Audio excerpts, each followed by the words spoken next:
Hey, thank you very much. The betPARX casino app, the casino and sportsbook for Pennsylvania and New Jersey, it's the only casino and sportsbook app that I recommend. Funny story, I was on CNN's New Day this morning talking politics, talking about the midterm election and the Fetterman-Oz race here in Pennsylvania. And I said to Breonna Keeler and to John Berman, the Padres are in town in Philadelphia for 3 games, and everybody going baseball crazy in southeastern Pennsylvania, the vote-rich southeastern Pennsylvania. And of course, fingers crossed and praying for a sweep.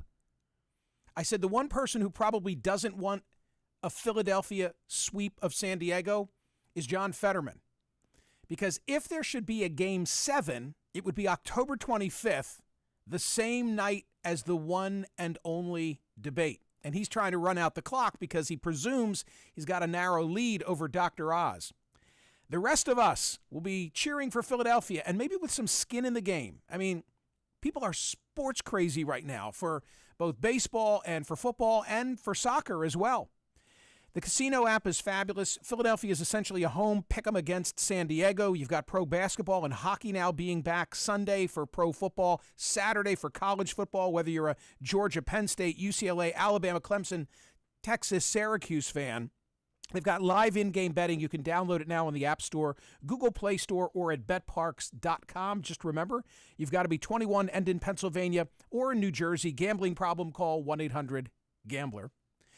Time now for the headlines from Smerconish.com, the newsletter. So 20 aggregated links every day, personally selected by yours truly. And one of them gets special treatment, and on the website at Smerconish.com becomes the must-read of the day. I played favorites today. I went with the Washington Post because there is a profile of sorts about me, written by the media critic Erik Wemple. I knew he was writing something because we've had interaction about the unconvention. The unconvention, which was, I guess, was it 2 weeks ago today? Wow, time flies. And one component of the unconvention at the National Constitution Center in Philadelphia was a panel that I moderated. I was very excited about doing it, and it didn't disappoint. Please watch it on my YouTube page if you've not yet seen it, because it's got an afterlife. People are now discovering it. Because of the commentary and the questions and discussion, yours truly and Jeff Zucker, the former president of CNN Worldwide, and Phil Griffin, the former president of MSNBC Worldwide. And the focus was the role of the media in creating this climate of polarization. And I have immense respect and consider both Zucker and Griffin to be friends, especially Jeff, for whom I worked for 8 years at CNN. But we disagreed on this, and it generated a really healthy dialogue and conversation. So I'm not surprised that Erik would want to write about that. It was much more about me, and I have the piece in front of me. As I say, it's at Smerconish.com if you want to check it out. But let me just react to some of that which is written, if I may. Erik Wemple writes the following for the Washington Post. When he joined CNN in 2014, Michael Smerconish blasted a poisonous news landscape. Quote, the country is paying a price for this brand of polarized media.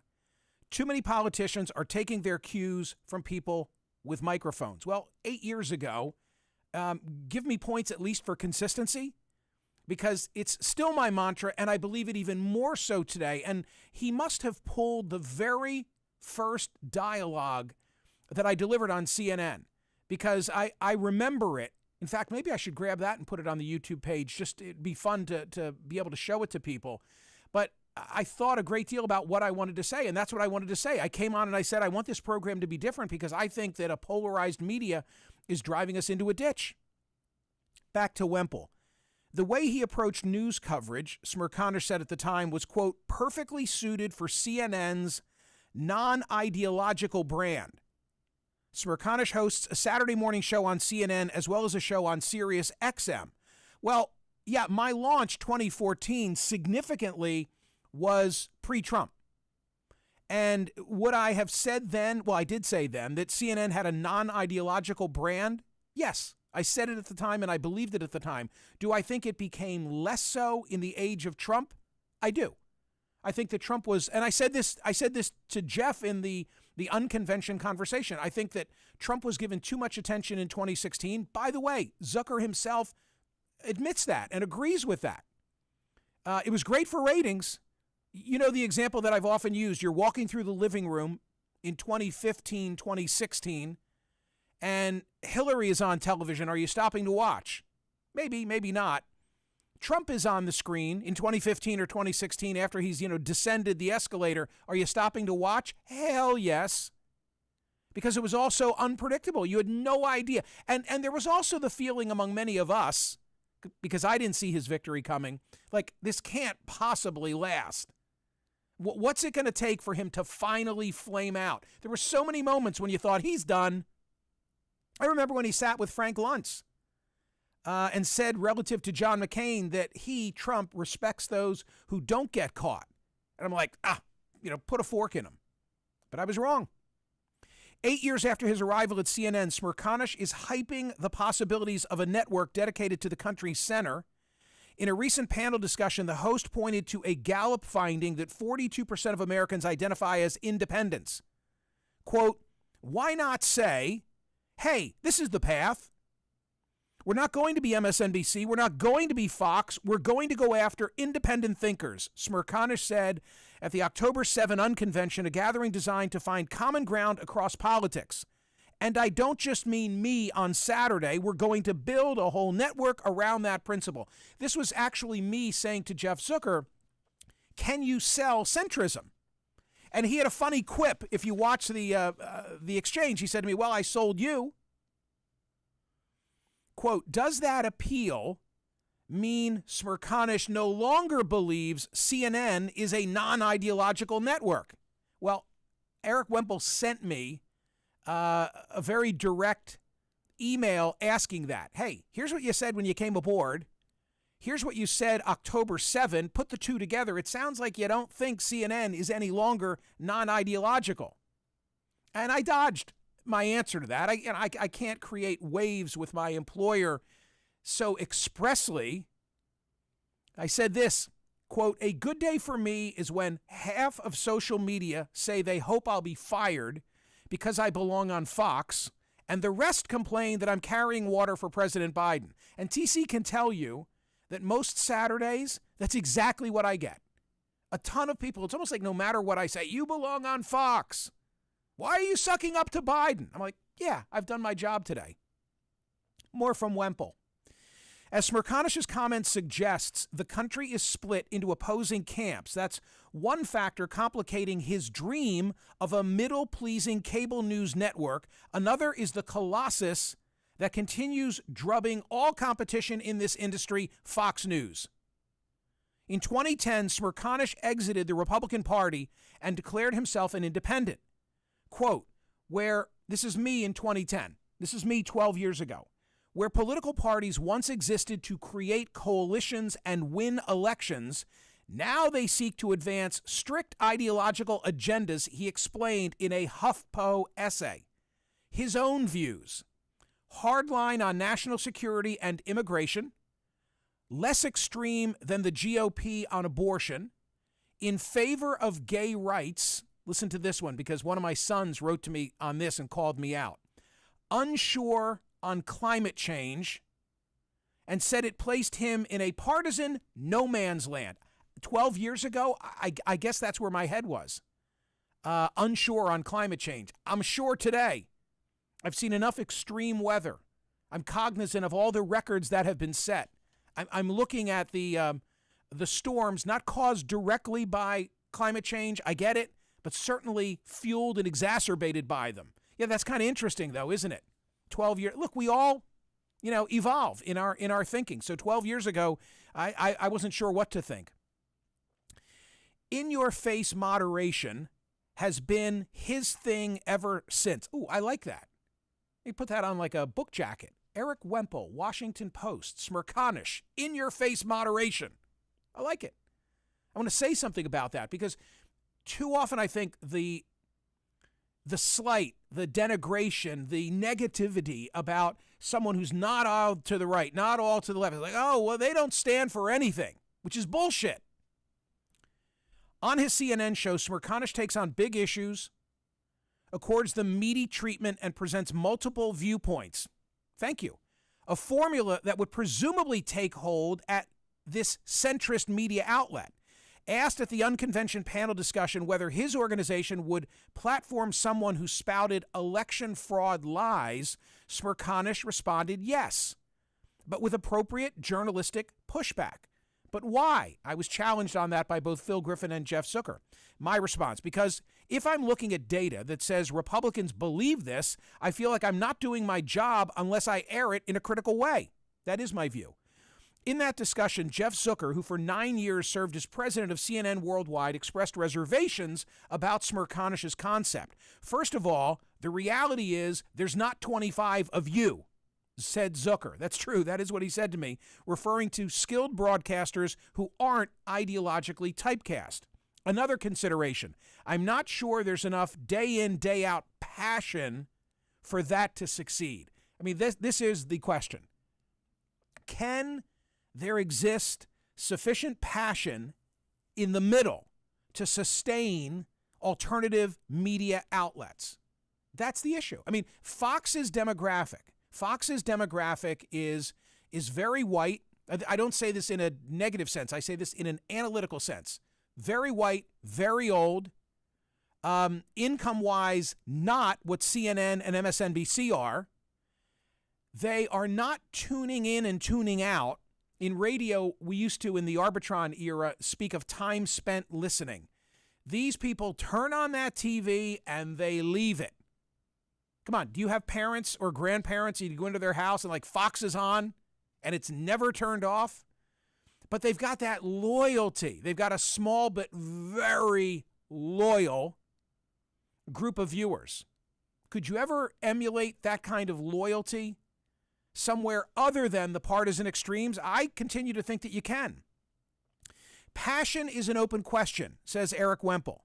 While a great mass of Americans call themselves independents, an overwhelming majority of them lean toward one party or the other, according to Pew Research. You know, this is a bone of contention of mine. I don't like this. He's right. He's right. I don't like the way the pollsters do it. They say, are you an R or a D or an I? And if you look at the Gallup data, I looked at it just this week because I routinely check in and want to see it. And they ask this question over time. And you run your finger down the I column, the I's are always greater in number than either the R's or the D's. Then, though, the pollsters ask a follow-up, well, which way do you lean? There's a push question. And they force you to choose the R's or the D's. And then they write stories about a Republican versus Democratic breakdown, overlooking the fact that people's first reaction was to say, I'm an independent. Why can't we just accept that?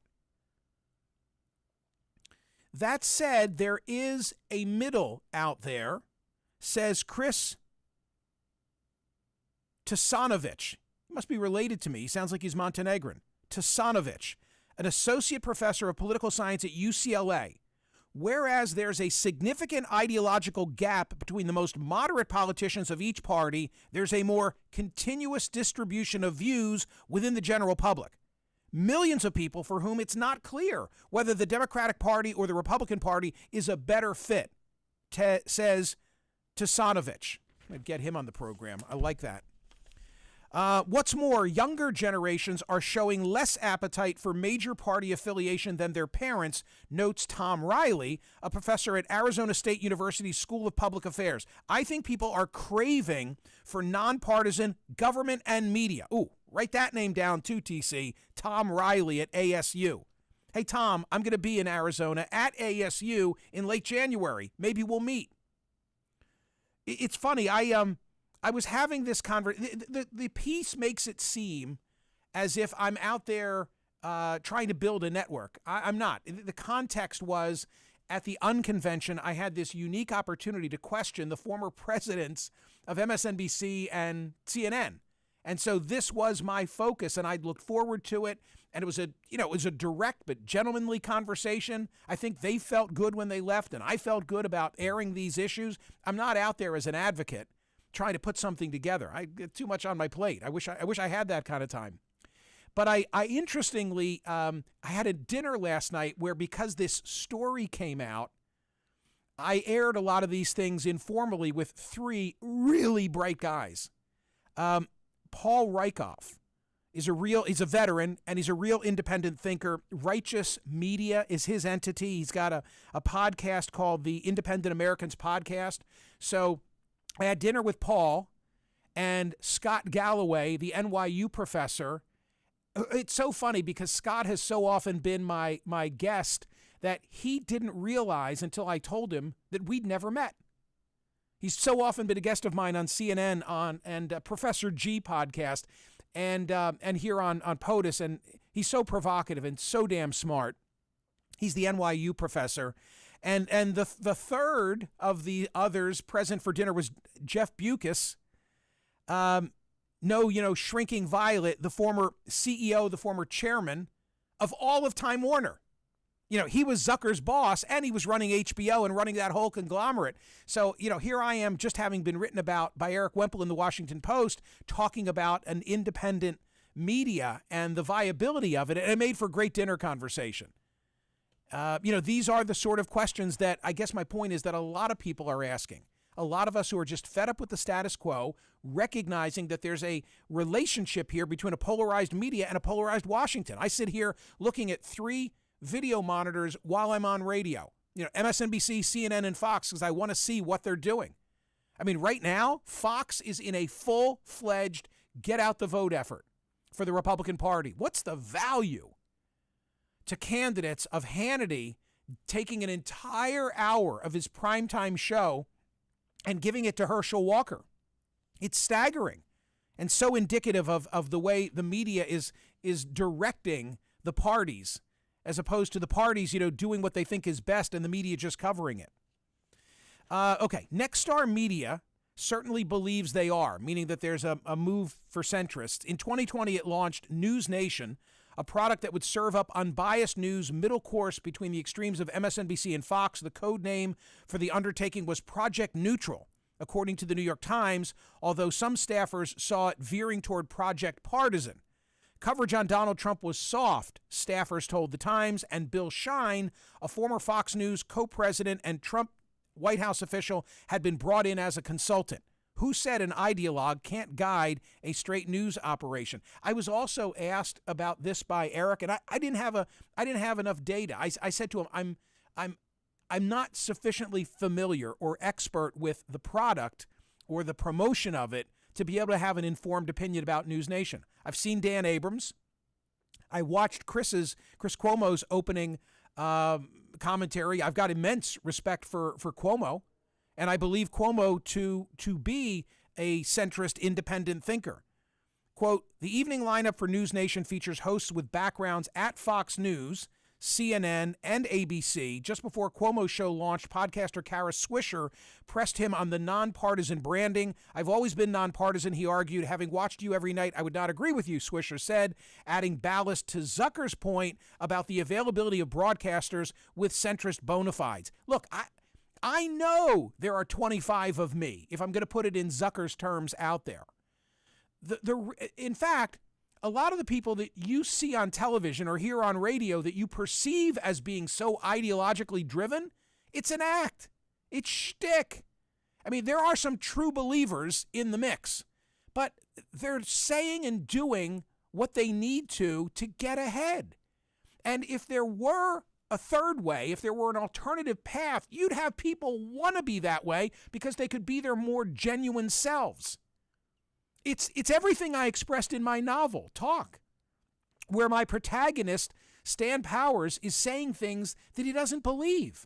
But the more that he says things that he doesn't believe, the more his star ascends. And he's laughing all the way to the register until there comes this confrontational moment at the end, the point of conflict where he's become a Republican kingmaker and he's about to cause someone to be elected President of the United States.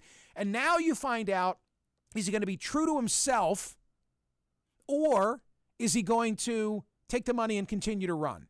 And I won't tell you how it all ends, but I'm very proud of the book. On this merch page on the newly launched Smerconish.com, they said to me, "Do you want to sell all 7 of your books?"